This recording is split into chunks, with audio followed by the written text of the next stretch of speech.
First of all, I'd like to introduce Carrie Fisher. Carrie's worked with us before and we're all big fans. Carrie's done a lot of great things for the municipalities around here. Carrie has 6 years of experience serving as a councillor in Redwater and Okotoks. She understands the challenges of budgeting for small and mid-sized communities. Carrie holds a bachelor's degree in social sciences and economic development training and 5 years experience as a constituency manager working for our MP John Barlow. So welcome Carrie. And Tanya Thorne. Tanya is serving her second term in Okotoks as a councillor and is very active in her role there. I've heard her speak several times and always enjoyed the conversations that I've listened to.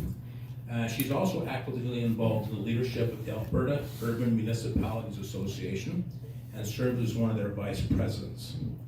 So one of the big reasons we wanted to have this interview, and especially with Tanya, is because the Alberta AUMA, Alberta Urban Municipalities Association, has a lot to do with how councillors get along in their job.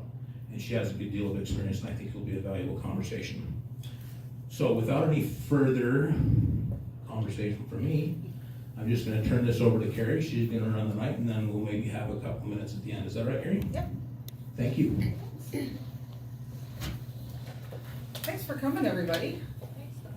So the way we're kind of expecting tonight to go is about 60 to 75 minutes of Tanya and I talking, and then we'll open the floor for 20 to 30 minutes of questions from any of you.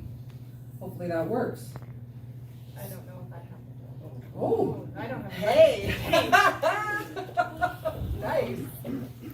I've never seen Tanya before. Hear that big voice. I wouldn't use the mic. I talk loud. See, I'm just destined not to have the mic. There we go. Okay. There we go. I'm not sure I have 75 minutes worth of conversation, but we'll see. So how you doing? I'm fine. Good. Found your way out here all right? Yep. Yeah, good. You've been traveling quite a bit, I guess, is... AUMA keeps me on the road for sure. Yeah. I'm in Edmonton sometimes more than I like, but I'm in Edmonton probably at least 3 times a month. Yeah. Good. Yeah. So why don't you introduce yourself, tell us a little bit about you and what got you running and some of the stuff that you do. All right. Well, I'm Tanya Thorne. I'm a longtime resident of Okotoks, but I'm an Alberta girl. So I was born in Lethbridge, and my dad worked for TransAlta Utilities, and I moved around small town Alberta my whole life. So by the time I was in grade 12, we were in our 9th community, which happened to be Okotoks. And I went, I'm done with moving, I'm old enough, and I went to Calgary to school. I went to Bishop Carroll for my grade 12 year, and thought the big city was for me. And then when I worked in the city for quite a bit, was pretty sure that's where I was going to stay, and then I became pregnant with my daughter, and I looked at the schooling system and went, this is insane, and I moved back to Okotoks. So I've been in Okotoks since my family moved there in 1989, and I moved back permanently in 1999, and I've been an Okotoks girl, and was blessed to work in Okotoks for the majority of my career. Worked as a software sales in agriculture, so male-dominated industry again.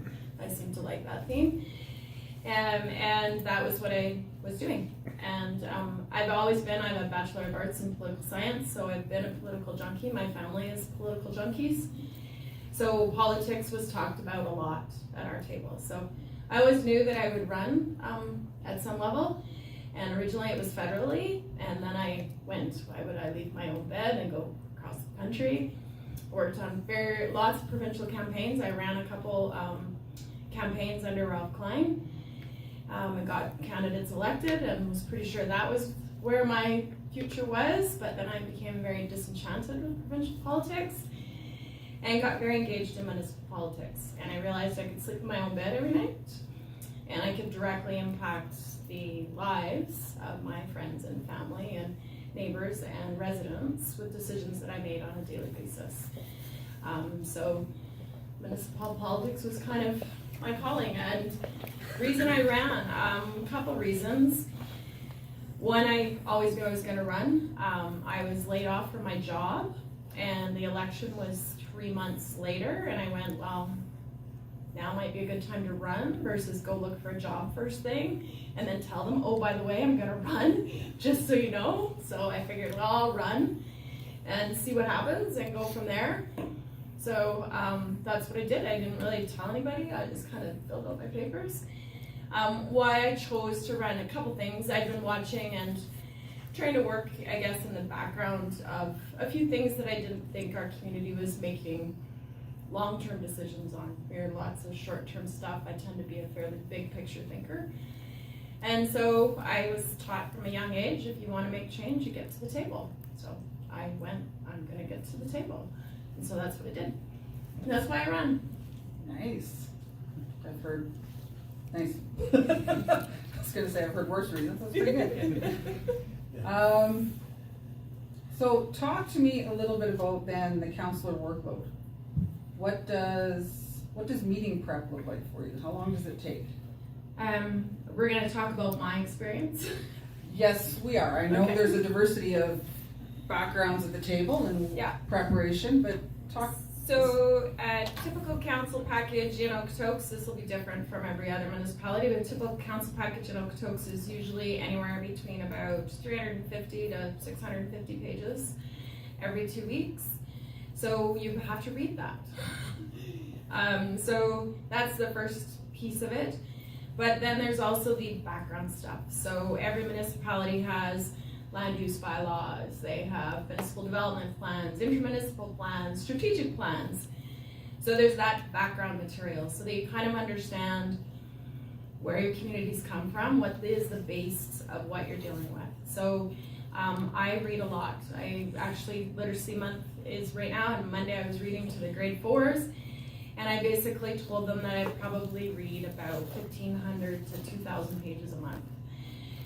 Is my reading. So if you're looking to run and you hate to read, there is no podcast, there is no Audible book, there is no e-scribe, there's none of that. So if you don't like to read, this is not your job.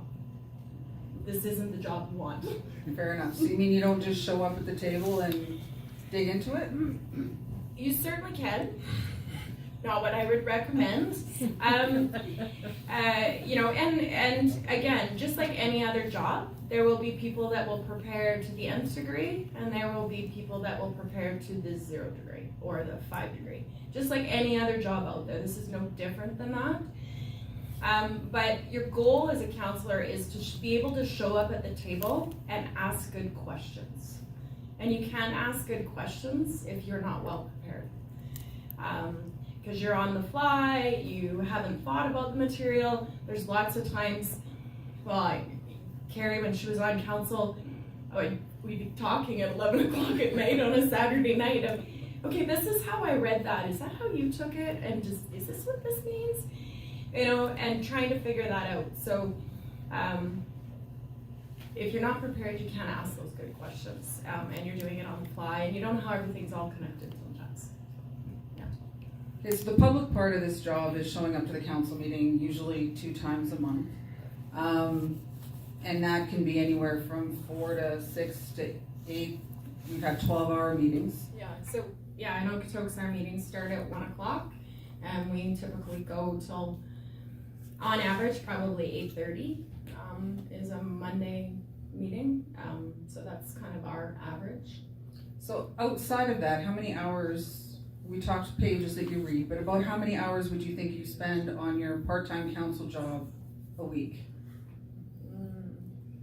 Well, between social media, other committees that I sit on, I'd easily probably say that I'm anywhere between 25 and 35 hours a week.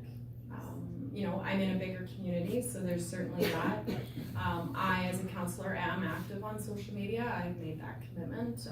It's where residents are.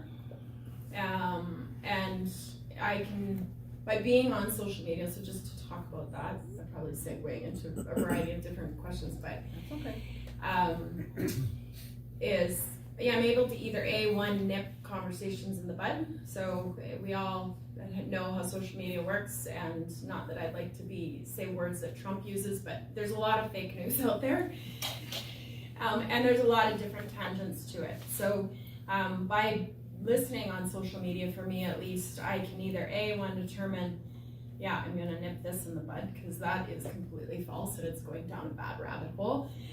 Or I can control the conversation, which is kind of where I post on my own stuff, and I put out information of what's happening and try and be that consistent source of information of here's what's going on, and answer questions, and I'll debate. I won't even know if I would use the word. I will answer questions, but usually for me, I have a policy of once we've gone back and forth 2 or 3 times and we're not getting to a middle ground, I'm done. I will post my phone number. Please call me. Let's have a conversation. And I've probably done that in the 6 years I've been on council. I've probably had to do that about 25 times, I'll say, where I've given my number out and I've had nobody call me. So that is the nature of social media. They just want to fight on social media. So I have some clear rules of how I will engage on social media. So we were gonna do that later, but let's talk about some engagement right now in social media and how do you effectively engage with the public on some of these issues? We all know that town councillors, municipal politicians deal with some pretty, how do I want to put it? Some pretty sensitive topics that are really close to people's hearts and really impact them when they get out of bed. So one of the sayings I've always heard is that when you get out of bed in the morning, the first thing you do is turn on the water. That's your municipal council at work. They are the government that is closest to everything that you do on a daily basis. So how do you manage that when you're out in the community, you're buying groceries, you're on social media, you're talking to your friends, you're at the coffee shop? How do you manage that engagement with public? Well, I think if you're looking at doing this job, one, it is 24/7. You don't really get to take your hat off and say, well, I'm not a councillor today, because you get stopped for groceries. So if I don't go for groceries at 7 a.m., I don't get out of the grocery store for 2 hours. And it doesn't matter if I'm running in for milk or I'm going for a full grocery shop. So, which is great because people have questions, so that is awesome. But at the same time, you have to be kind of cognizant of that, of you become available and people expect you to be available wherever they happen to see you. They forget that you also have a life. I've had many people come up to me while I'm having dinner with other people and want to talk, and I'm like, I'm eating. Anyways, so public engagement. I try and answer questions if I can. If I can't, I say I can't. I give them a card, tell them to call me. And for me, it's about being authentic. So what I mean by that is tell them what you know. Don't sugarcoat it. If you're running because you're trying to be popular, this isn't the job for you either. Because I guarantee you there will become a time when the people that love you today will hate you tomorrow. That will happen. So you need to be aware that you're not there to be everybody's best friend. And if you're trying to be everybody's best friend, you'll make everybody mad. So when I talk about being authentic, you need to figure out why you're there. So what is your goal? And as every municipal council, your goal should truly be to build a better community. And that is a better community for the whole community, not the one little segment that wants their roads paved or wants snow removed in the cul-de-sac. It's for the whole community. So that sometimes is a hard job to do because everybody thinks it's just about them. So trying to have that conversation. So I've had good success because I own that space and I try and be authentic and answer the questions and try and keep the emotion out of it. So I myself will follow a 24-hour rule because there's sometimes when I can't engage right at this moment in time because I won't say things that are nice. I actually believe I should write the book of what I said on social media and what I wanted to say. Or what you deleted. Or what I deleted, yeah.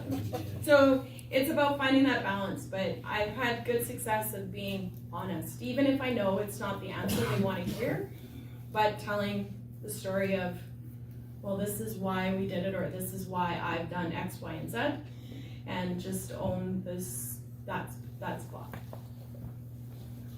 Nice. Okay, so let's talk committees. What committees have you been part of in this 6 years? What were some of your favorites? What were some of the ones that you didn't expect to enjoy, but did? Well, let's see, I've been on a wide assortment of committees, so I think this, just to the diversity of information that you'll deal with as a councillor.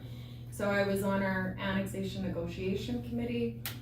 I've been on finance and budget, which is probably still sits as my favorite.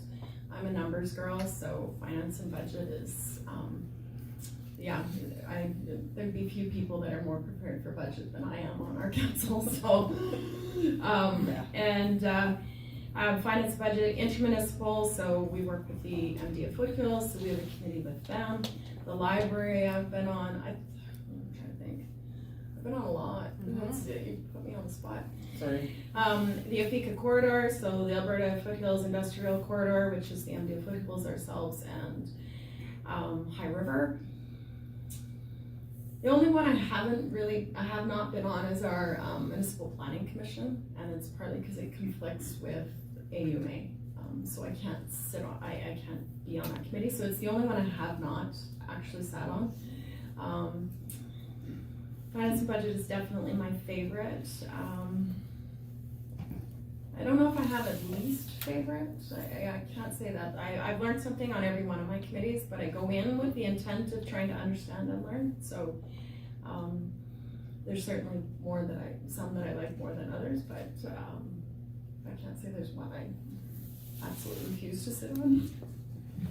So basically you have to be a bit of a generalist and be willing to learn from all of these different committees and be prepared to take on that role and learn from them. Correct. Yeah. So let's talk AUMA a little bit. What is the AUMA? So Alberta Urban Municipalities Association, basically we represent the 342 urban municipalities across the province. I'm the directors of Town South, so basically all towns south of Calgary and kind of up to Lethbridge, a little bit east of Lethbridge are in my domain. And so it's really that conduit between municipalities and the provincial government is the role that we take. So how do we advocate for municipalities, understand what's going on in the municipalities, and we get to be that bigger voice on behalf of a whole group. Because lots of the time, individual communities, so using Okotoks, we might not like some of the things that are happening at the province or that kind of thing, but it's hard as an individual community to either A1, get the voice there, or be able to come out on the other side of government or come out in support of government, because it creates a different dynamic. So AUMA gets to come out and be that bigger voice.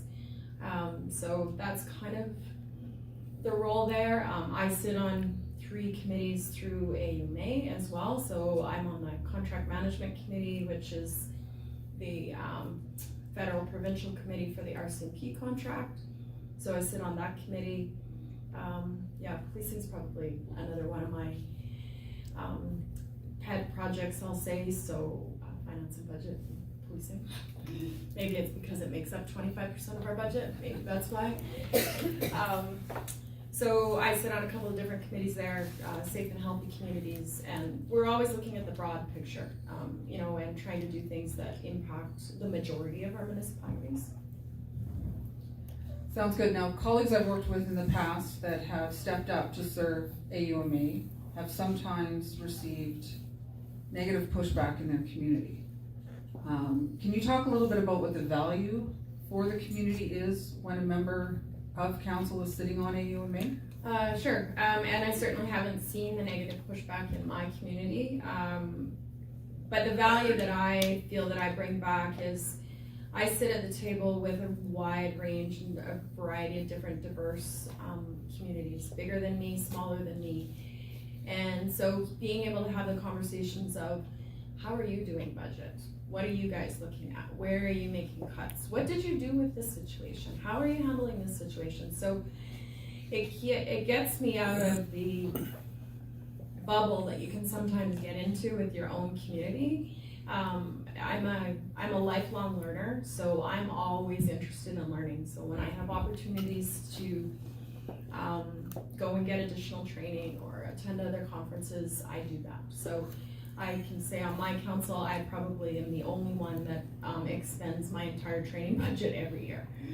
And it's because of that, because it's always good to see what other communities are doing and how other people handle it. And that's the value out of AUMA. And it gives me a different circle to phone and say, okay, we're doing this, and I'm struggling with this, I don't think this is quite right, how have you done it, what do you think? And it gives me a resource of, okay, so I did this, interested in your feedback of, did I do the right thing? You know, and those of you, while you're in this region, so the tiny homes scenario in Okotoks would be a good one. So as obviously I was on the no side of that event. And it was funny because I had a couple of the mayors that sit on AUMA with me give me the gears about what I had posted to social media and said, if you had been on my council, you would have been in my office and we would have been having a conversation. And it took me back a little bit and caused me to rethink how I approach things. So it was good because I had a different perspective that wasn't in my own community and wasn't somebody that I worked with. So that's the value that I personally get. And then it allows me to bring different ideas to the table as well. Let's expand on that a little bit. So different ideas back to Okotoks. What does Okotoks benefit from your participation on AUMA? Well, I think I'm looking at just from different conversations. I'd like to see us do some different method of strategic planning, and that comes from some learning that we've done. We were able to prepare this last budget, and I think most of the municipalities in the south, because of my role on AMA, because I communicate on a relatively regular basis. I won't say it's really regular, but relatively regular, at least once a quarter they hear from me. But we were able to plan for a significant cut in the MSI funding. So it prepared us well this last year for budget, in that we planned for it. And partly because I was at the table pushing of, no, we can't say it's not going to happen, it's coming. And so we planned for that, and it certainly helped us at budget time because we had already had it in the cards. And I'll just add that when you're a town councillor, unless you're in Edmonton or Calgary, it is a part-time role. So it's really easy to be working your full-time job, working 25 to 35 hours as a councillor. Your head is so down in your community that having the ability to reach out to colleagues in other municipalities is extremely valuable and is gained through your participation in AUMA or going to those conventions once a year. Yeah, and I think even in this region, I think we do a decent job of making sure we all kind of know each other, and have that access. We try and get together at least once a year as a High River, Okotoks, Black Diamond, Turner Valley, Longview, and in the MD foothills, and have conversation around what that looks like. We're really lucky. I think in this region, we get along relatively well. And I can say from being on AUMA, that's not the case across this province. So, there's days when I might roll my eyes about my relationship with the MD of Foothills as an example, and just, oh my God. But then I'll hear a different story and I'll be like, oh, thank God, I've got the MD of Foothills. So it's about perspective, right? And we really do have a really good working relationship in this region. Okay, so back to you as a councillor. Now that we know some of the roles that you've done and some of the outreach that you do, I'm going to ask you two. What is the one thing that surprised you in a positive way about being a councillor that you didn't expect? Probably my ability to impact a different route. So being able to be at the table and be able to suggest a different solution and get us to move towards that solution. That's probably, I shouldn't say I didn't expect it, but it took me by surprise at how powerful my voice could be. And I think that part of that is being a woman. I think women sometimes forget the influence they can have at a table. And I know for me, the first few times I was like, oh, people listen to me. Wow, maybe I do know what I'm doing. So that was probably the biggest positive surprise. Nice. Okay, so now we're gonna do the flip side. What was the biggest negative surprise or that you didn't expect? Truly how slow government moves. That's probably my biggest negative. You know, if you're planning to run and you think you're gonna change things overnight, again, you shouldn't take this job. And part of it is the rules we have to play by. Part of it is government is risk averse. Government talks a lot about being innovative and open to change, but that's innovative as long as it's in this box. If you want to throw the box away, that's way outside of the bounds. So I think that was probably my biggest, and I think for me too, realizing that not everybody on the team comes to the table with the same level of commitment. So that was an adjustment. Yeah. Well said. I've been at this for 6 years. Okay, so I've got a big question now, and then I'm going to break it down a little bit. What is the number one piece of advice you would offer to somebody who wants to be a councillor? Well, actually, it's to read this book, 5 Terrible Reasons to Run for Municipal Office by Danielle Klooster. If you do not have it and you're thinking about running, go buy it. It really is the number one best piece of advice. And if you're going to vote in this next election, you should also go buy it because it tells you what you should be looking for as a voter. So that's probably my biggest piece. But I think you need to figure out your why. Why is it that you're doing it? And it needs to be bigger than I'm going to lower taxes. It needs to be bigger than I'm going to make sure we plow all the roads in the room. Honestly, it needs to be that you're passionate about community, you're passionate about people, and you truly want to help and be part of a team. If you can't fill those 3 check boxes, you probably will not enjoy your time at the council table if you don't have those 3 check boxes. Nice. And we touched on it a little bit, but I'm going to ask for your one piece of advice to someone who wants to be a councillor in regards to social media. Just one, eh? Just one. She said she wouldn't be able to talk for 75 minutes. Figure out what your engagement plan is on social media. So figure out what your boundaries are and be really clear what those are, state what they are, and honor what they are. So if your rule of engagement is I'm only going to engage 3 times, don't engage 4. If that's the rule, follow the rule. But you need to have them. I have them written on a list by my computer, and every once in a while I have to read them and go, right, okay, type away, or put down the keyboard.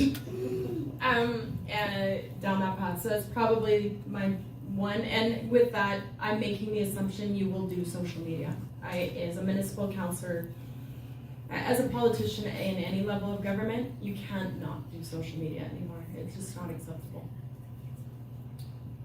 Fair enough. And we touched on this a little bit too earlier, but your advice to somebody who wants to be a councillor in terms of public scrutiny and being in the public eye. Again, it comes down to boundaries, I think. So again, being okay saying, I can't actually talk right now. I'm having dinner with my family, or I'm actually can't talk right now because I'm busy, or I'm doing this. Why? Here's my card. I try to never leave the house without a business card. I'm not very good at it, but I try. So that's probably, and if you go in thinking that people will always love you in this job, you shouldn't run for council. Because I can guarantee you, you will be out in public and somebody will yell at you. It will happen. And somebody that you don't expect. That you're like, oh my, where did that come from? And there will be people that will decide, if you're business owners, you need to be cognizant about it. There'll be people that will decide they're not shopping at your store anymore. There will be people that decide they're not friends with you anymore. So those things happen. I would challenge on the last one, they obviously weren't friends to start with, but that's just a different side note. But you need to have, I don't like to say you have to have a thick skin, but you, in some regards, you need to have a bit of a thick skin. And that's probably, if I was to loop back to the biggest piece of advice, make sure your family's on board or your support system's on board. And if you don't know who that is, you need to figure that out before you decide you're gonna run. Because you need that inner circle that regardless of what happens, they're on your side. They'll tell you that you screwed it all up. And they'll also tell you that, no, you've got this and you're fine. And they're the ones that pick you up by the bootstraps and kick you back out the door and say, yes, you can do this. Because you will have those days. There's days I've come home and questioned immensely why I do what I do. But then there's more days that I come home and love what I do. So you gotta take the good with the bad. That you need that inner circle. Fair enough. And we'll go one more. And I know this is sounding really negative right now, but Todd probably, or we should have warned you in the beginning. Tanya and I are both really authentic. And I had no interest in doing this and sugarcoating it and telling you everything was perfect. If you're going to run for council, you need to know what you're dealing with. It is a wonderful job, but there are things you need to know before you go in. So, debating in public. So with council is obviously a very public, you're supposed to be debating policy in public. There's a very limited number of topics that you can handle or discuss away from the public eye. How do you suggest somebody come to terms with that, deal with that, or, because it's a brave thing to do, to actually have a debate in public. Yeah. It takes some practice. That's probably the best way. It takes a little bit of practice, but I think it comes back to knowing your why. So if you're truly there because you're trying to build a better community, then you can authentically debate in public. If you're truly prepared, you can authentically debate in public. We just this term started taping meetings. I think most now have their meetings online, a lot of communities anyways. And I know there was lots of, oh my God, can you imagine if you weren't gonna be able to see? And I'm just like, wow, isn't that awesome? But if you can't say the words publicly in front of a big audience or when the room is empty, then you probably don't truly believe the words. So therefore you need to question why you're saying them to start with. So I use the word a lot, authentic. It's about really knowing why you say what you do. And I'll come back and use the tiny homes thing as an example. I had really clear reasons why I voted against it. And I own that space and I stuck to that. Had nothing to do with emotion. It was true reason. So that piece in debating in public is knowing why you're on one side or on another. And the other piece is you gotta figure out how to keep emotion out of it. It should be about the policy and not about the person or about the people. Right, and sometimes that's hard because you get into the heat of the moment and you're like, I just want you to listen to me. But you need to stick to the policy part of it. And I've been on votes that I've won. Gone 7-0. I've been on votes where I've lost, and I've been the lone dissenting vote. It's been 6-1. And I've been on votes that are 4-3. So if everybody's voting the exact same way, you're probably not all thinking. So that's my thought. Well, and that's why it's important to have 7 members from different aspects and areas of your community so that you can have those robust discussions. Yeah, well, and I think that's the big thing for me. I certainly want to see more female representation in local government because I think we bring an interesting dynamic. The great thing about municipal government is it's nonpartisan, right? So nobody's there representing a particular party platform. And so it's about collaboration and it's about finding middle ground. And you know, when Carrie was on council, we heard it all the time, oh, you two just vote alike. And we're both like looking at them going, have you ever been to a meeting? Because Carrie and I very rarely voted the same. You know, but we talked a lot. And it was because she was on one side and I was on the other side on a lot of kind of contentious issues. We worked together for, okay, well, what will make you come to here and how can I come to there? And we did that a lot. We didn't really realize how much we did that until she wasn't on council. And all of a sudden I was like, well, who am I going to collaborate with now? Because, so I didn't have that person anymore.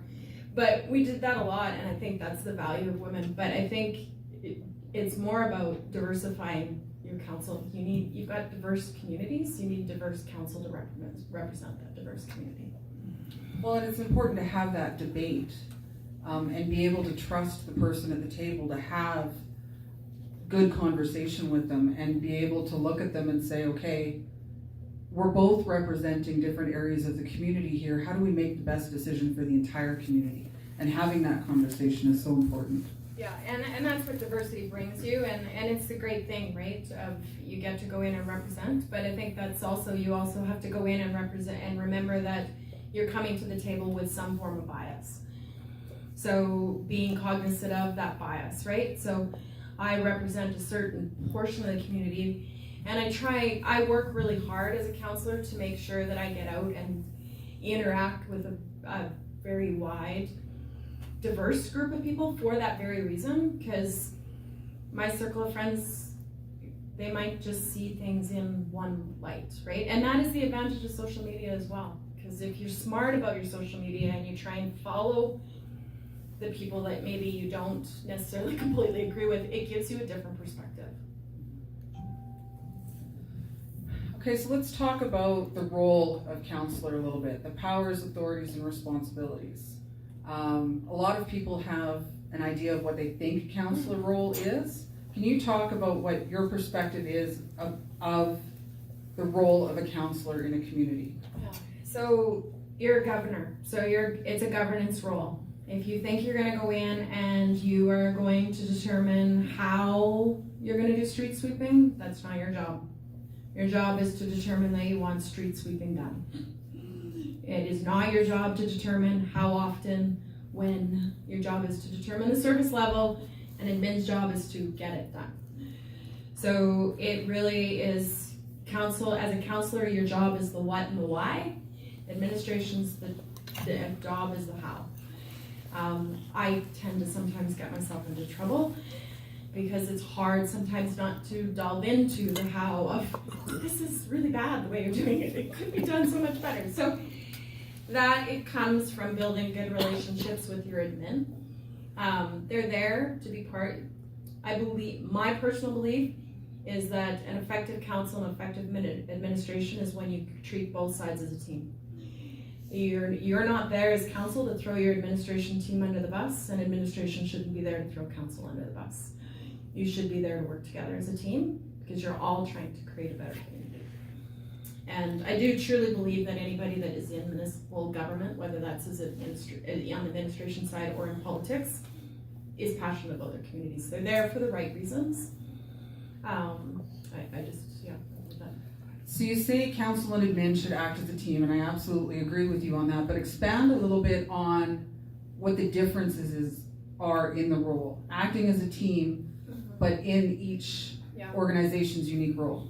Yeah, so I'm not quite sure what you're looking for here, Carrie, so I'm going to just... So council is governor and overseeing admin, but respecting admin as the professionals, because I'm not an engineer, I don't understand how to build that road. Yeah, so council's in a lot of ways, as a councillor, you are the eyes and the ears in the community. So you're the person that's connected to the ground and kind of being able to give that guiding sense. So you're the one that's setting big picture vision, direction of where you want to go.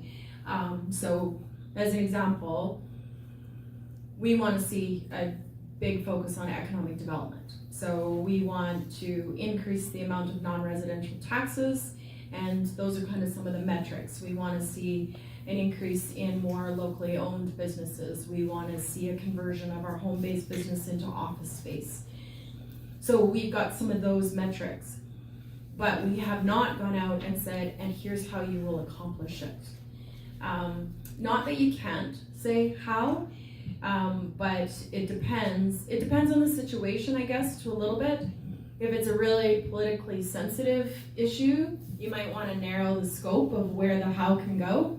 Here's goalpost 1 and here's goalpost 2, and as long as you're here in the middle, you're good to go. And then in other ones where you want them to kind of get outside that box, you might not put any goalposts. So it's about finding that right balance, and that's, I think, it took me probably my first 6 to 8 months to try and navigate that piece of the ebbing and the flowing, and it's the advantage of getting connected with other municipal colleagues, taking time to team build with your own team, and figuring out how you're all gonna ebb and flow together. Sounds good. That's pretty much where I was going. Okay. So you're not actually bringing chapters to town? I am not bringing chapters to town. Which is what I heard often. Why is council allowing so many liquor stores? That's not council's role. Yeah, so, and that's a great question, because we get it all the time. Council's job is to have a community that's open to business. If 800 liquor stores want to open in your community, and they've done the business plan, and they meet the land use bylaw, welcome to the community. So we don't necessarily, we dictate where they might be able to set up, but we don't dictate how many of them. And quite frankly, no council should. If you are trying to do that at the council table, you actually are decreasing the likelihood of success of economic development in your community, because competition makes you better. Good statement. Okay, so we touched on this a little bit. The relationship between council and admin, how does council work with admin, and how do they respectfully challenge? I know sometimes it's easy for the community to get frustrated with administration and some of the decisions that they're making. And when council's representing community, it can sometimes get pretty heated. Can you talk a little bit about, and we also hear people wanting to run to be on council because they want to fire the entire planning department, or they want to do all sorts of things. Can you talk a little bit about the relationship between council and administration? Right. That's reason 3 of terrible reasons to run, is you're going to clean house. Okay, so you have one employee as a councillor, that's your chief administrative officer, or your city manager, or town manager, whatever the term is that you're gonna use. It's the only employee that you have authority over. And usually, those employees have employee contracts. So if you're planning to go in and fire them, make sure you understand that there probably is a financial impact to that decision. I'm not saying you can't, but just you need to think about the broad scope of that. Sorry, I've got on a tangent. So what was the question? And I flipped it over. Just the relationship between council and admin, challenging, being that governor, challenging some administration concepts in a respectful way.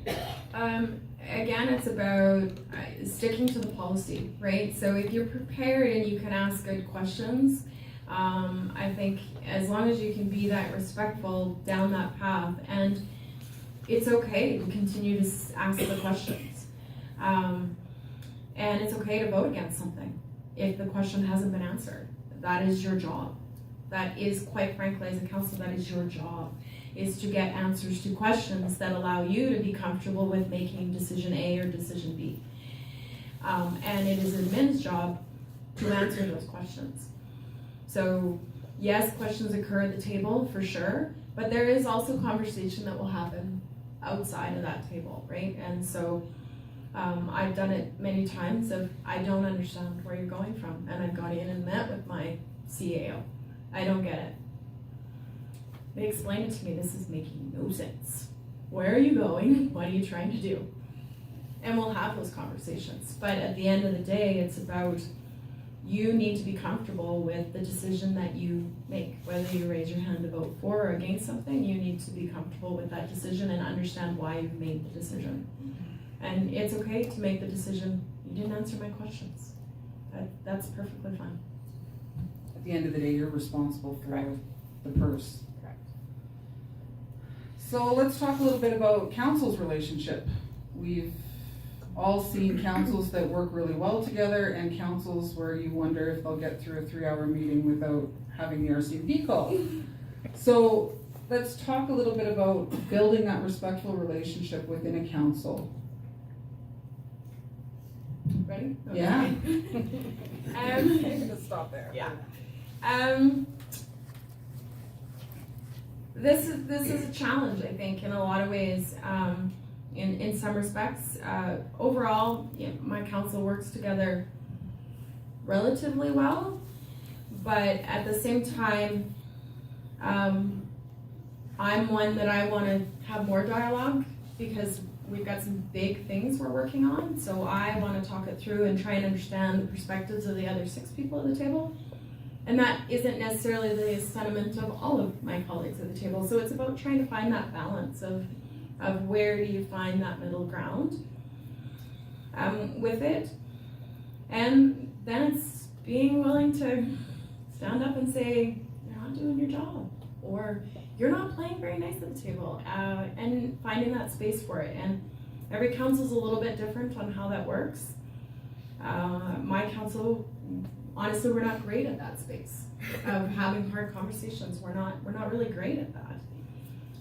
But it's a hard thing to do as people in general, is to have tough conversations, right? So nobody likes to be called out, and nobody likes to necessarily do the calling out. So it's a challenge, but at the end of the day, I come back to, it's about policy and not about people. It's not about the person, it's about the policy. And so if you can keep that focus and try and stay there. Every council now, through the Municipal Government Act, we all have code of conducts. So there is rules that govern the good, the bad, down that path, and there's a process to follow with that. But I think it comes down to being authentic again. If you've got a problem, you need to be willing to step up and say, this isn't working for me. And I've had to do that a couple times. So that leads into my next question. You bring something to the table you think is a great idea, you've done your work in the community, you've got community support for it, you take it to the table and you lose that vote. How do you move on from that? First of all, let's back the truck up. The vote, let's talk about the vote of council and the obligation of the will of council and councillors to uphold that, and then how do you move on from the lost vote?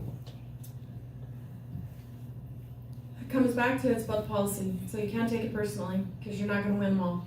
And I sometimes I go home and I'm not happy that I didn't win them all, but you sometimes will be on the losing side, and it comes down to trying to have an understanding and understand why somebody didn't agree with that. I do a lot of work one-on-one with my colleagues of chatting about, I'm thinking about this, what do you think? And getting that sense and percolating those ideas out in advance of different things. One, because I think it makes for better solutions and concepts, and also gives you that sounding board of, no, you've totally lost your mind down that path. So I think those relationships are good. But at the end of the day, you're part of a team. You win as a team and you lose as a team, and you need to be able to take that. This is probably an area where I sit on a divergent from my council, and I might sit in gray. I sit in gray a lot. Again, because I am on social media, I am very upfront about, I voted for this for these reasons, and I voted against this for these reasons, but I keep it very much to the reasons. It's still the will of council and the direction is X, but I'm also a representative at the table, and I strongly believe that as that representative, you have the right to share why you supported something or why you didn't support something. Right, so it's navigating being a team player, but also expressing your own thoughts. Correct. Okay. let's go back to, you touched on bias a little bit earlier. This again is a two-part question. Talk about recognizing your own bias when you're at the table. Oh, I think it's about being able to you need to understand who you are and what your value system is and where you're at with that. And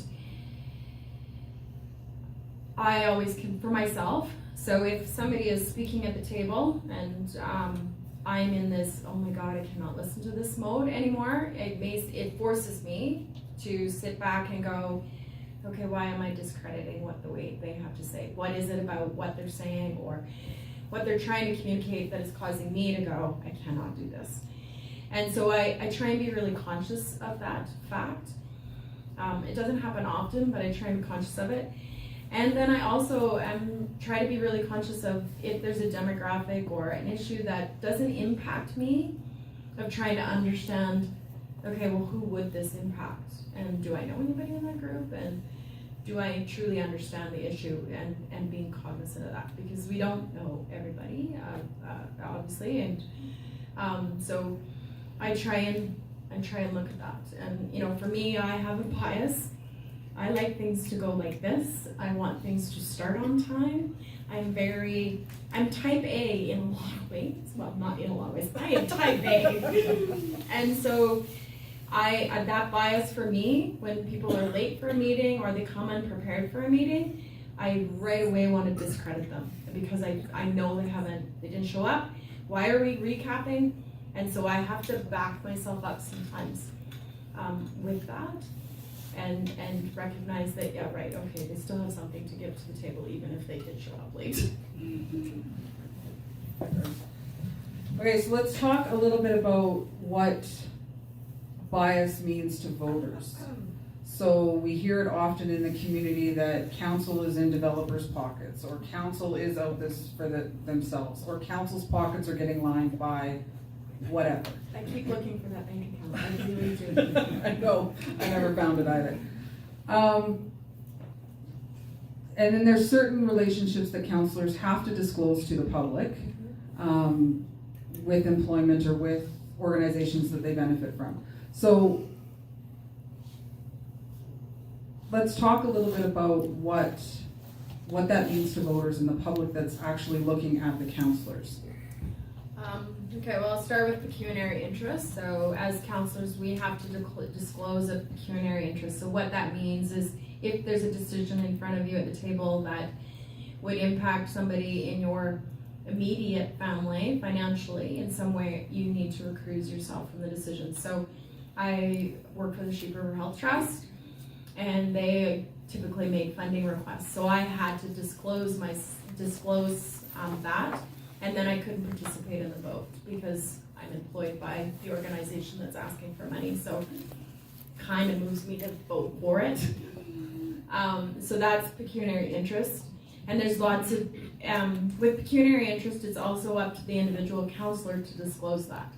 So if I chose to sit at the table and vote on a Sheep River Health Trust issue, there's really nothing the rest can do at the table because it's up to me to disclose it. Now, there's ramifications of playing in that, but it's not, others can point it out, but I have to decide if I have one or not. So there's that. That kind of the guys, bias in terms of a voting. Again, it comes down to being willing to share. I hear it a lot because I meet with our developers as a councillor probably once a quarter, at least twice a year. And why do I do that? Because they're the biggest investors in our community. So they have got the biggest dollars invested in my community. I sure want to know what they're thinking. I don't meet with them because I plan on pushing every idea they have forward, but I do meet with them to understand where they're coming from, what their challenges are, where they're going, where they're thinking. And at the same time, you know, I've sent ideas to them of, hey, as you're designing this, I really like these ideas. You should look at them. You know, so it's about that sharing of information again. But in Okotoks, our developers in that community they've got a sizable investment in our community, and they are in a lot of ways in control of what the community will look like. So you want, in my opinion, you want a good relationship with that segment. But again, it comes down to being able to be at the table and make decisions that make sense for the community as a whole. So, and finding what that balance is. And some examples of that, we just approved second reading, so it's still not approved, of an area structure plan that came before us. An area structure plan is a plan for a development in a community of what it's going to look like over the next, in this case, 60 years. And it's broad-based, so it doesn't tell you exactly what houses are going to be where, but this is the general look of it. Prior to that plan coming to council, it was a 5-year development, quite frankly, which is, about 3.5 years longer than it should be. Anyways, 5 years. There was a lot of work in terms of densities with that developer, in terms of how many houses per acre they're going to put on. And part of that is because our community is moving to taking bigger densities. So, we're moving away from 8 units an acre to 10 or 12. Down that path, so there was lots of work around what does that look like, and it's not a 12-story apartment building to meet your density requirements so that you can build acreage lots. So it's having those dialogues. So did you ever think you'd ever know anything about an area structure plan? No. But I think that's one thing I've learned a lot on the job.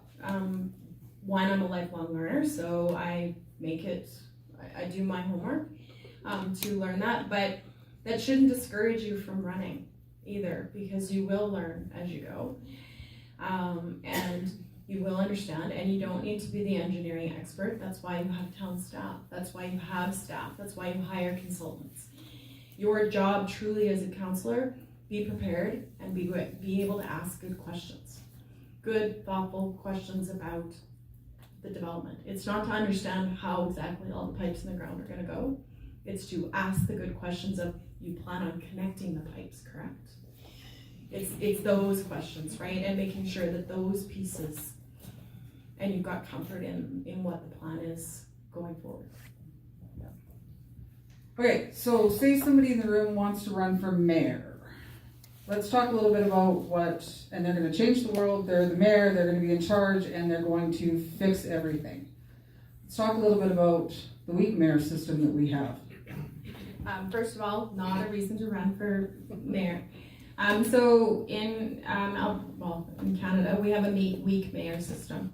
So what that means is the mayor has the same voting power as I have as a councillor. Where the mayor has some different obligations is typically their spokesperson to the media. You wouldn't know that in Okotoks because I'm in the media a lot apparently, but anyways. And that doesn't mean you can't be, just so it's clear, but on council business or, news releases, it's the mayor that's quoted. That's kind of their role. Mayor is typically full-time. It's different from community. In our community, our mayor is full-time. He's employed full-time. But he will participate in agenda setting. So what might be on our agenda, has a say in council committee selection. But at the end of the day, unless there's a policy, the mayor has one vote at the table and doesn't get to come in and say, oh, today we're going to fire the CAO. No, that's not going to work. You need 3 other votes to make that decision. So I think that's the big one. As mayor, you get the opportunity to, you probably influence a little bit more because you are in dealing with your CAO far more than a councillor is. Your mayor and your CAO, they're kind of the core team of that. So they've got that conversation that's happening a lot. Agenda setting, those types of things. But again, it's still a vote. And they still need 3 people to vote with them. So they don't get to decide to build a library? No. Or hire 15 police officers? No. Fair enough. Yeah. Doesn't sound as much fun as what it looks like. No. Okay, so we're going to go just one last little place here and then we'll open it up to questions. We've got a lot of voters in the room. what are some of the things that they should be looking for when they're considering who to vote for? Is it a popularity contest? It shouldn't be, but it is. I think you need to ask some hard questions, ask them how, if you don't know something, if you don't know X, Y, and Z, how do you find out about it? Ask them that question. If they're running on the concept that they're changing the world, so what is it that you plan on changing, and why are you changing it to that, and what is it that you think it's going to look like?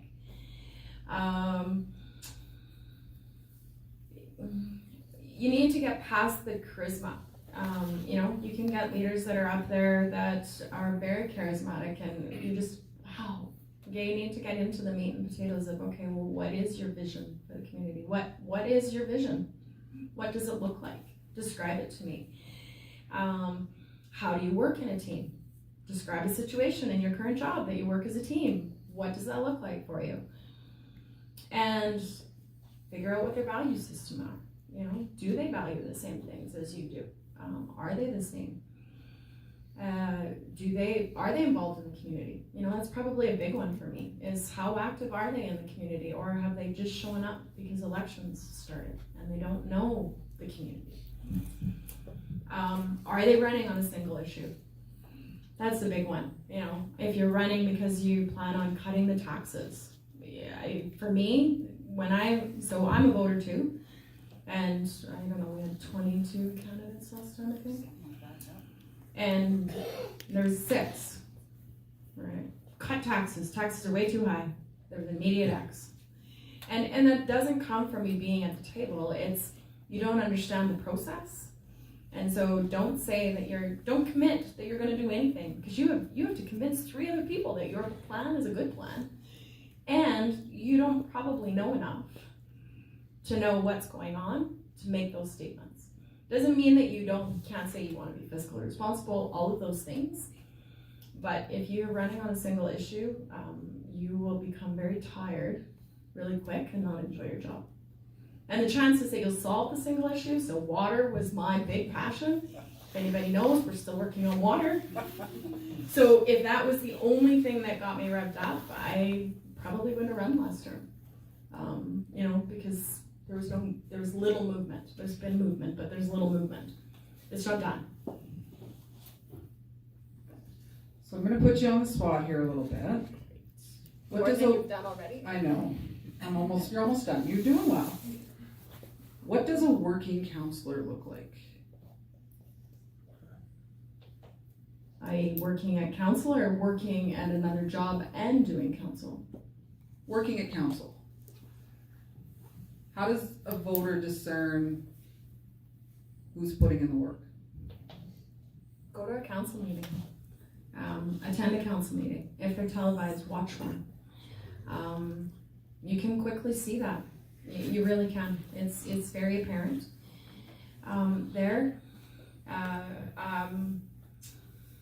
Talk to them. If you're thinking about running, or even if you're voting, ask to go for coffee. Invite them over. Have a conversation with them. See what they think, what makes them tick. I've had many candidates over the years at my door, and I usually within a 5-minute, 10-minute conversation can decide whether or not I'm going to investigate further, whether they're still on the list or they're coming off the list. And it just takes some really good questions. So, your current council, get to know them.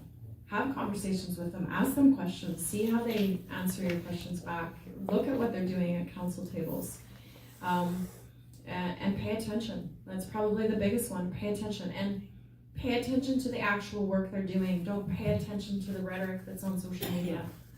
Because the rhetoric that's on social media, 9 times out of 10, is wrong. Unless that councillor happens to be engaging in it. Then look at what they're putting out.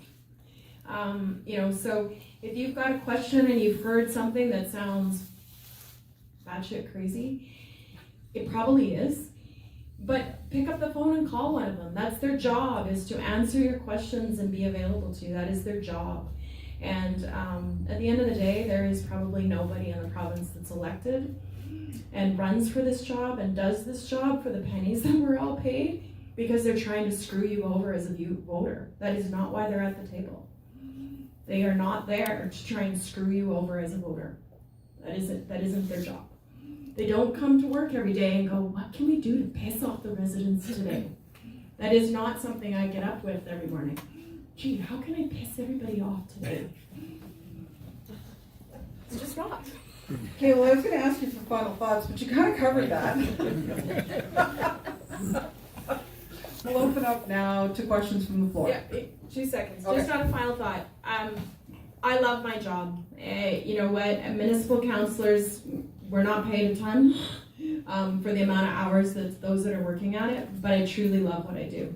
And it's because I love the community that I'm in. So back to that passion for community and passion for people. I want my community to thrive and the people in the community to thrive.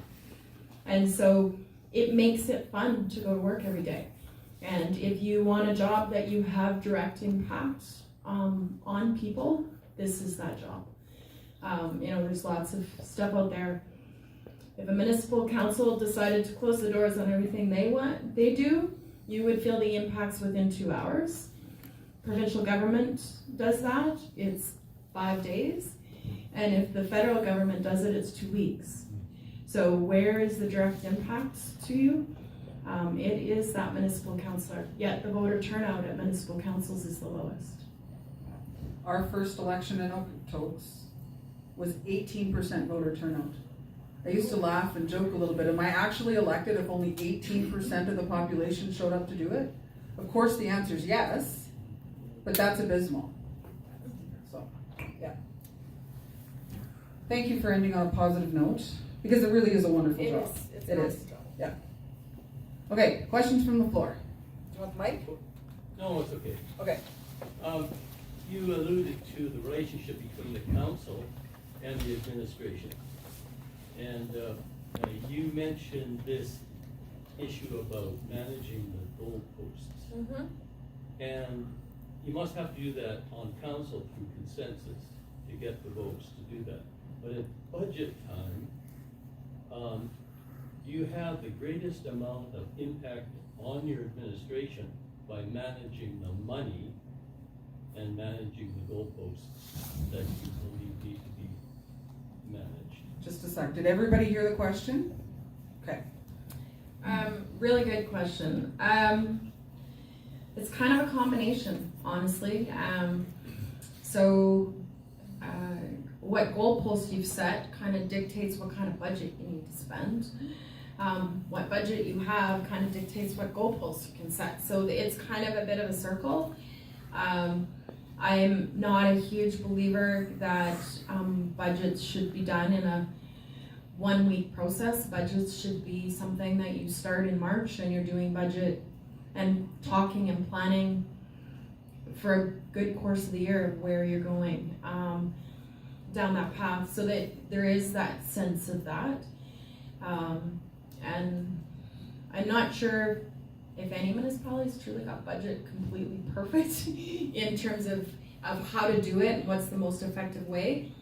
But again, it's being prepared and trying to understand your community, right? So it's easy to say that we're going to cut the budget, but I think the piece that people miss is that what are you willing as a citizen to give up?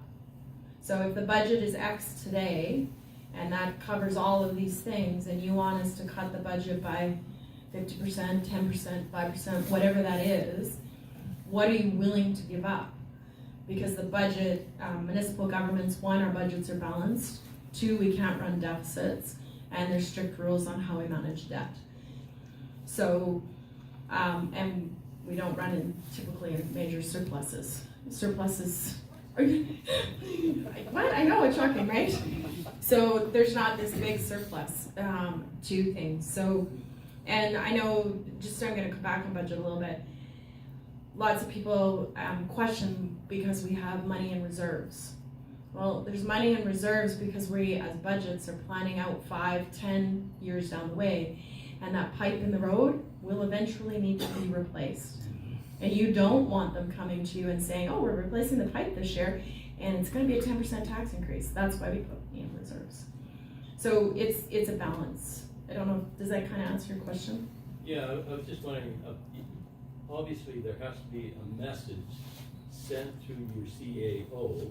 He has to have a clear, you talked about vision, but you have to have a clear vision as to how to direct his administration, correct? Agreed. And so the council somewhere along the line has to have a vision of their own, but that's where they have the strongest position relative to the next year's expenditure. Would you agree with that? Yes, I would. So councils typically will set a four-year strategic plan. So, and this is where I talk about that teamwork, right? So I can set a strategic plan and I can say that we're gonna grow economic development by 50%. That might be what we decide. But administration needs to be able to come to the table and say, okay, but that's gonna cost you X to be able to do that, because we're gonna need to resource, or we're gonna need to do this, or we need to do this. So I use snow plowing all the time because our community would like us to plow every street in the community, which I'm all for, as long as they're all good with the 8% tax increase, which I haven't yet found anybody that is. But I use that all the time. So I can go in and set in my strategic plan, we are gonna plow streets in our community, and it could be in there. But if administration isn't part of that team to say, no problem, however, you will have to have the cojones to say that there's gonna be an 8% tax increase next year to accomplish that, because we're gonna need X, Y, and Z. So that's where that teamwork piece comes in. We can dream all we want, how much are we willing to pay for it? But yes, council absolutely sets the direction, and that's where you need that good communication amongst council, and then the ability to conduit that to the CAO into administration. On budget though, one of the things that I didn't talk about, and it's kind of a hot button issue in a lot of communities right now, is zero-based budgeting. Do you want to talk about that a little bit? Yeah. Well, I'm a fan of zero-based budgeting. We don't do it, but I keep asking for it. Maybe define it first. Yeah, so basically zero-based budget is that you build your budget up every year based on what you need to do, right? So you go through and you figure out, this is how much we're gonna need to spend on photocopying, and this is how much we're gonna need for staff, and this is based on everything we thought. Typically, everybody has, this is what our budget was last year, and that's the base, and we build on that. I've come to resolve that I think there's a balance in the middle. My community still doesn't do this piece either, but this is the direction that I'm heading. I'd like to see us head in, but is that here's what my budget is this year, and then when budget comes to me next year, I want to know every single line increase that you've done that's above, let's say, $5,000, what it's for, and then that allows us as council to debate whether or not that extra $5,000 for contracting, it makes sense. Because we do it, a lot of it is on project, which you still will have to deal with projects, but you don't necessarily know where that equates into sometimes in the line items. And it's not about trying to hide things. Budget is hugely resource intensive down that. So it's about trying to find the right balance for your municipality. Zero-based budgeting is hugely resource intensive, and it's really hard to get down to the bottom part of that. So there is some of it that you have to come in with some level of trust and that they're using resources wisely and well. And I have no desire to get into the photocopying budget. I have just no desire to get there. But I do want to understand our staffing budget and what that staff is being resourced for. Thank you. Any other questions? Yes? Do you want the mic? No. Okay. Thank you. My question is kind of related to the goalpost issue and the role of council in directing the CAO. And the weakness that I perceive in the model is we talk a lot about accountability, but we don't talk a lot about performance review. And I understand that it's the CAO's job to make sure the administration is performing well. But whose job is it to formally review the performance of the CAO? Yeah, that's council. That person is your employee, so that's council's job to do that. There's lots of different formats out there of how you can do that and what that looks like. So it's about finding the right balance for you as a council and your CAO and working with that. But it's also about metrics, so to your point about accountability, I think that this is a weakness in government generally, actually, not just municipal, government generally, is there's no metrics to evaluate whether or not the goal that you're moving to, did you get to that goal, or do we just feel like we got to that goal? Or did that goal accomplish what we intended it to accomplish? So when you typically most councils will set performance metrics or performance objectives for the CAO, usually once a year. If you're setting that performance objective, you should also be very clear of what is the metric we're going to measure that on. Like, how are we going to measure whether or not you actually achieve that? Because going off the gut feel of, oh yeah, we got that, my gut feel and your gut feel could be very different.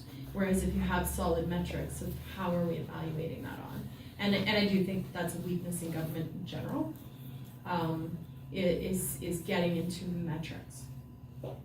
Well, and honestly, it's not an area where councils are trained. No. And there aren't a lot of HR professionals on municipal councils. So it really is a gap where there needs to be education of councils across the province. Yeah, and I think the other piece too as a councillor that, you still are a governor, and yes, the CAO is your only employee, but you still are responsible for the culture of the organization. So you can't necessarily go in and interview staff, because that's usually frowned upon. But you can put tools in place to allow there to be an external review or have a review done internally that'll give you feedback back of whether the culture you think you're creating is truly the culture that exists down that path. So as council, you still are responsible for the culture of an organization. Well, and in your experience in dealing with the council, do you perceive that among the other duties of the mayor, does the mayor have some kind of more direct responsibility for interacting with that CAO to sort of say, I don't think you really pushed us along that particular strategic objective very well? Who has that discussion on an annual basis, shall we say? Great question.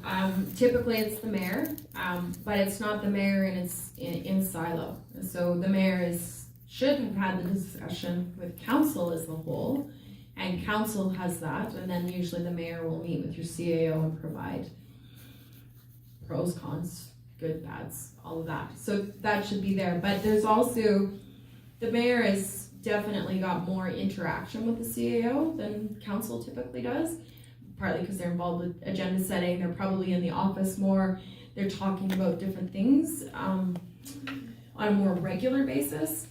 So back to that teamwork thing of, I think it's, if you want to escalate the game, I think you have to have that open conversation of, hey, why didn't this come before us at the table? Because I feel it was missing. And have those conversations. But again, some people shy away from difficult conversations. Thank you. Yes. Do you want the microphone? No. Okay. Yeah, in the last Oak selection, there was 22 candidates, as you guys said. I don't know what turned out. I think there was 18. Was there 18? There was a 18. lot. There was a lot. And there were some really stellar candidates that were there, but the council, they kind of got voted in, and the one before and the one before is kind of the same individuals. So I feel like name recognition and that kind of thing is a big part to do with it. Do you have any tips on how potential candidates could kind of set themselves apart from that, to try to, Great question. It is difficult to unseat an incumbent unless the incumbent has done something really crazy, because name recognition definitely plays a role for sure. But I do think that, the number one thing about campaigning, door knock. get out, knock on the doors, and actually talk to people face to face. If you want to win a campaign, it's at the doors. Figure out signage in strategic spots. Write an op-ed into the paper about what you think, where you're going to go, and be prepared. Election day starts on October 21st. Be prepared on October 21st. Don't be 2 weeks later that you're going to get your website up, or you're going to have your pamphlet ready, or that you're waiting on signs. We all know the day that election starts. If you're going to run, be prepared and have your material and be on the ground and ready to go. I know my first election both elections, I had signs up before anybody had signs up in my first one, and I hit doors long before there was somebody that was following me at those same doors. So it is about making your mind up and being ready to go. Well, I'll expand on that a little bit. It's something you touched on a little earlier. It's the election actually starts the day after the last election. So be involved in your community and participating, and get yourself known and out there, and people understand who you are and what you stand for. And then Tanya's absolutely right. Be prepared when the actual campaign starts. That has to amp up your game infinitely. But don't lose time in the time between the last election and the actual election starting for the next one. And just on that, if you are looking to campaign, make sure you understand what the Local Authorities Election Act's rules are, because if you're going to have fundraisers or raise money, there is some very specific rules around disclosure, when you can start doing that, all of those things. Like, you really actually can't start, the rules anyways right now is January of 2021. You can't start raising money from a fundraising perspective. So just make sure you understand the rules that are there, and that you don't get yourself offside with that. Most small town, this region as an example, campaigning starts in October, and there's not a whole lot of fundraising in advance. You're not looking at having to run $100,000 campaign like they do in the city of Calgary. But you can volunteer. And personal pet peeve, know the sign bylaws in the community you're running in, and keep the signs where they're supposed to be. Yes. How much did your webpage cost you? Because last election, your webpage was so good, I damn near voted for you myself. What? You didn't vote for me? Who let you in the door? I had, so I have a good friend that's a web developer, and he did my webpage for me. I didn't pay for it. It is disclosed on my campaign, but it was $5,000.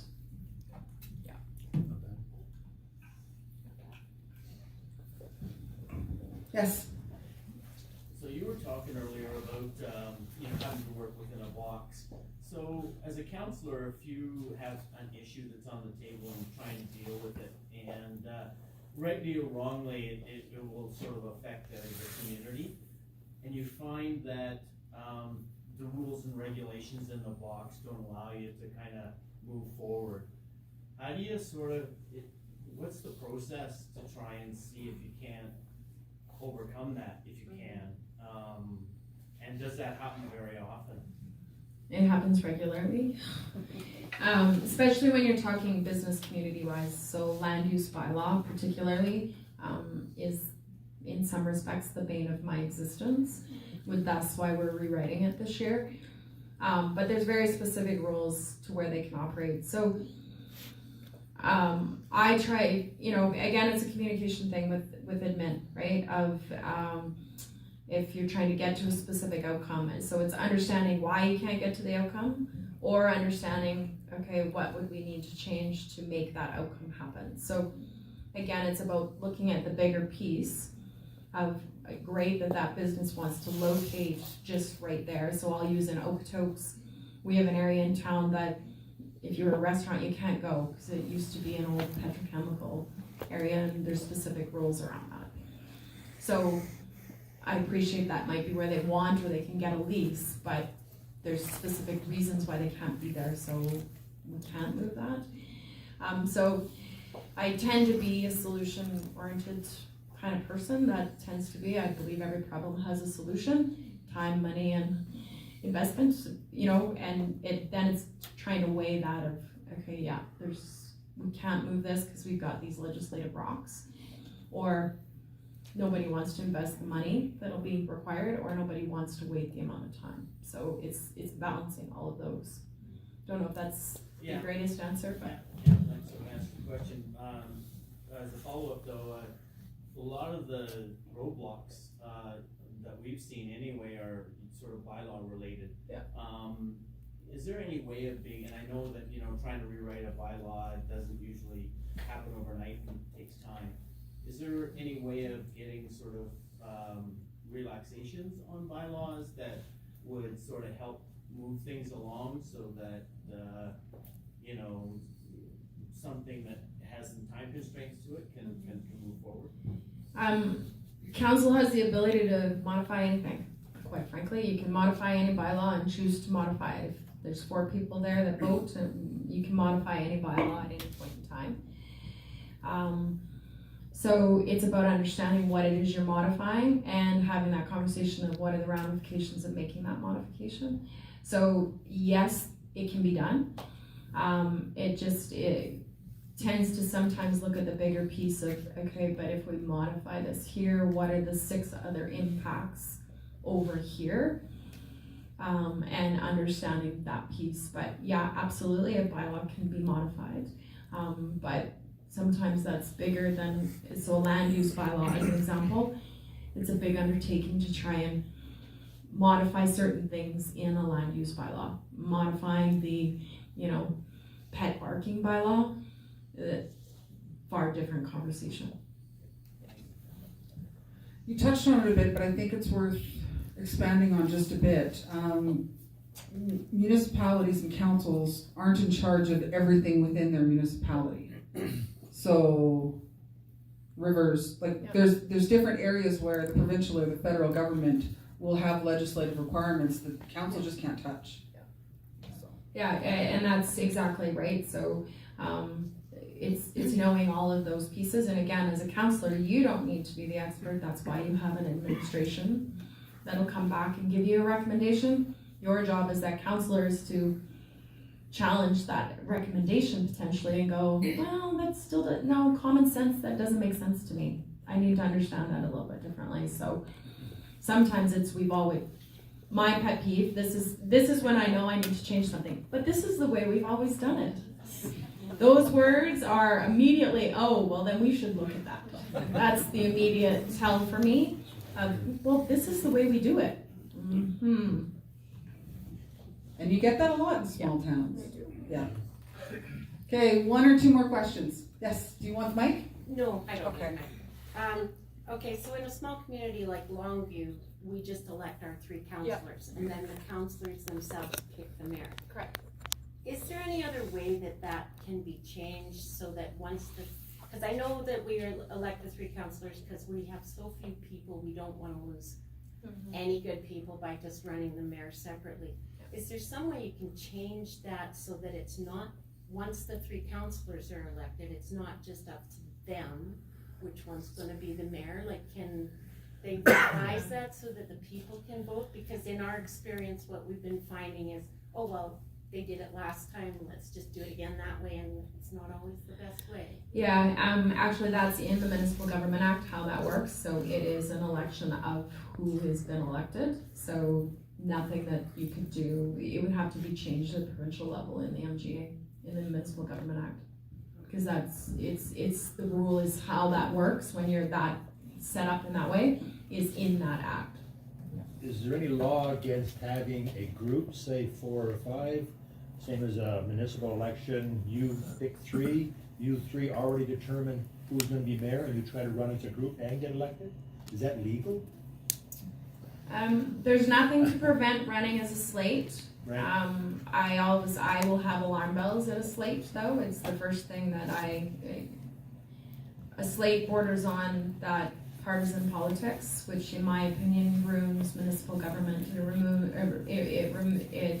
It ruins the ability for municipal councillors to truly represent their community. So if you run on a slate and all of a sudden you disagree, then you've got a rift down that. So for me, the big benefit of municipal government is I'm an independent. I get to figure out, based on the circles that I'm in, the people that I've talked to, the sense I have from my conversations, what makes sense for our community, and I get to vote that way. Whereas if you're running as a slate, Not there's- so much as a slate, excuse me, but long before, a year before our election now, Yeah. we're getting involved. If we have meetings and we decide here, we have 8 people that wanna be councilmen. And we have meetings where we're actually picking our party, basically, the best 3 we think they're gonna help the town. We're all still gonna be involved in the community. That's what we lack in Longview. It's 3 people, all different ideas, and nothing gets done because Yeah. they did not get together before the election to try to get the same. I'm economic. I wanna see business, but I hear every day, well, we wanna keep it the same. I said, well, we got 75% of the people are over 65. Yeah, We can't keep it and the so same. I would challenge you back that your voters aren't paying attention then. Yeah. If you don't put 3 people at the table that can work together and move things forward, then your voters aren't paying attention. So I challenge you back that what are you doing to engage the voters in an election? Yeah, but so as a councillor, your job is to work with whoever else is elected. That's your job. And if you think you're gonna go in and be the lone wolf, you will get nothing done. So if you get a group that, wants to just change and not do anything, then that's a voter problem, not those people's problem. I'm trying to get away from the lone wolf, where Yeah. you don't have continual arguing, and it's almost embarrassing to go some meetings. Because nothing is done properly, or the respect for each other. There's no discussion pre-thought of, like you're saying. Yeah. Questions, I've been told that I'm negative because I ask questions about development. Who's gonna pay for it? Yeah. Well, you're negative. Well, I'd like to see my taxes. I don't know the situation specifically there, but what I do challenge to, residents that don't like what they see at the council table, it is your job to hold who you've elected accountable. But it's not your job to embarrass them publicly No. in holding them accountable. So set up a meeting and go for coffee. Have a one-on-one. But if you can't get there, then that's an engagement of your voter base with it. And, Todd and I've had this conversation many times about ratepayer groups, and I'll use that because it's who's sponsoring this, so he'll love that I'm saying that. Ratepayer groups can be a huge benefit to a community, but they can be a huge hindrance to a community. And so it's what focus do you want to do? And I come back to the people that sit at your table aren't there to destroy the community. So either A1, they don't have enough information, 2, they don't have the resources to do what it is you're trying to do. So what are you doing as voters to help them move things forward in a productive and positive manner? To, quite frankly, because I've dealt with this myself, lambasting councillors on social media, lambasting them publicly, lambasting them in the media, it certainly isn't going to endear them to want to listen to concerns that the community has. Now, coming forward with solutions and wanting to have a positive conversation, that's a very different conversation. Well, and I'll add, one of the beauties of a municipal government is the ability to align with certain members of your council on an issue and then other members of your council on another issue. But it's going back to working together and building that trust. And then my second point out of that is that if council is truly that dysfunctional where they're not agreeing on anything, there's resources through municipal affairs as a province that can come in and help to mediate that. Because ultimately you need council to function and be able to make some sort of decision together. We find in a small town, you're talking 18%. Like I said, I've asked a couple of times what the percentage over 65 is. Well, it's around. Well, we should know in our town because we're gonna die. We've seen it in every other town. I've lived in every province being in the service across Canada, and I've seen so many towns that I go back and now I said, what happened? They've gone from 3,000 to 2,000 to 1,500, back to the county, and it's all because everybody's afraid of development. I wanna see restaurants, I wanna see more hotels, I wanna see 4 liquor stores. Possibly But- belongs to the other end of town. And this is my crazy idea, but I think that leads in really well. we all know the fiscal challenges that exist out there. And so I think as voters and as municipalities and residents, we need to start thinking about how do we do things more effectively.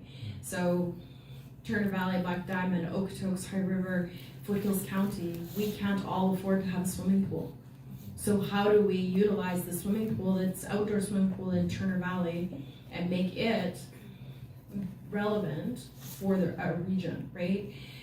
So I think we need to start thinking about that element of, is there better ways of regionalization, amalgamation, those kind of conversations, because dollars are getting tighter and tighter, and we can't all continue to afford to do things on our own. And you know, Turner Valley, Black Diamond, ourselves, we're looking at waste management as a region, because we can do it more effectively as a group than we can if each one of us is doing it. And so I think that's a conversation that all residents and all communities should start to be having, of how are you trying to work with your neighbors to do service delivery and make it more affordable. If we've all got to do road work in this region, why are we not going out with one massive bid instead of 6 individual bids? You know, so those things, and that's this next step. But as you see budgets cut and municipalities getting tighter, and we all know we don't have much room on the property tax bill. So what are things you can do on a regional basis? But it requires all of us to step back a little bit and go, I'm not gonna lose my identity as a community. And, you know, so Okotoks being the big one in the region, you know, is there a way that we need more ice rinks as an example? Is there land in Turner Valley that we could build an ice rink far more affordably than we can build it in Okotoks? And we still get an ice rink in the region. Might not be in Okotoks, but that drive to here is far better than the drive to Claresholm, which is where half of our players are driving to right now. Or Stately, right? You know, so it's those conversations, and instead of us getting insular of, well, no, we need to have it, how do we do it better? Okay, one more question, it's getting late. Yes. Good question. This is a good one to end on. What's your advice during a campaign for rules of engagement towards the other candidates? Just based on kind of the federal and provincial election, it was based on personal destruction. So what's your advice towards the other candidates so you don't get into this, like, how do you state your platform instead of turning down the other candidates? Yeah, and I think it's a little bit different at the municipal level to a degree. But again, I'll come back to what is your mode of operating. I will debate on policy to the nth degree with somebody, but the moment they start attacking me personally, I'm done with the debate. It'll happen because it just is the nature. Unfortunately, it seems to be the nature of the beast. You mentioned it in one of your articles. Yeah, you know, so it's certainly. It's the challenge part of the job, quite frankly. You know, some of the rhetoric that I heard in this second campaign towards me that was personal in nature and not true, it sent me home in tears a couple times. And, you know, I door knocked this last time with my dog because I got attacked at a door by a resident that went up one side of me and down the other, and not on anything about policy, about how awful I was as a person. So how do you set the bar higher? Yeah, so I think one, it's about talking about it, of it's unacceptable behavior, and calling it out for what it is. And putting it out there as you as the candidate and owning the space of, here's how I'm going to engage.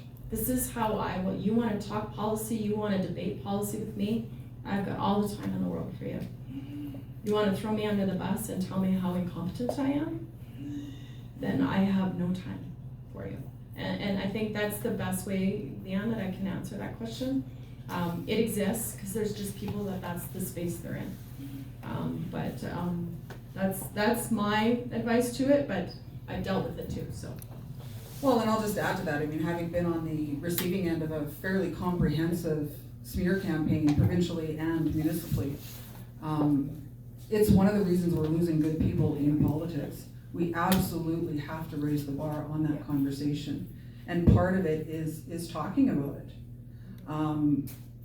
And being brave enough to talk about it and vulnerable enough to talk about it, because I mean, I know that there's been times where I have tried to talk about it and people just don't believe it happened. But there's people within the community that know the work that I've done that believed some of the crap that was being said. And it's not acceptable. So it goes back to having open conversations, and if you've got a question about what your counselor is doing, pick up the phone and call them. Because they'll tell you 9 times out of 10. And it's probably significantly different than what you heard in the coffee shop or on social media. Yeah, and it's about modeling it. You know, I was really actually quite proud. I posted an article, and again, as a municipal elected, you're careful what you say about provincial government, right? But I posted a thing that's occurred in our community, and my local MLA engaged and gave a reply back. There was another resident that asked some questions on it, answered those. I replied back, and then there was a resident that commented, "This is the most positive political discourse I've seen. Thank you, the 3 of you, for having a conversation." So it's modeling it. We didn't agree, and we had to, but we did it respectfully, and it can be done respectfully. And I think that's the piece. We need to model that behavior, and we need to stand up and say, "You're behaving poorly." Right there, you're behaving poorly. This is bad behavior. And owning that, and it's hard to do, but and social media makes it worse, right? Social media makes it worse. Yeah. Now we're done. Time for you, Todd. I might not be. So first of all, I want to thank both of you. I think they did a fantastic job.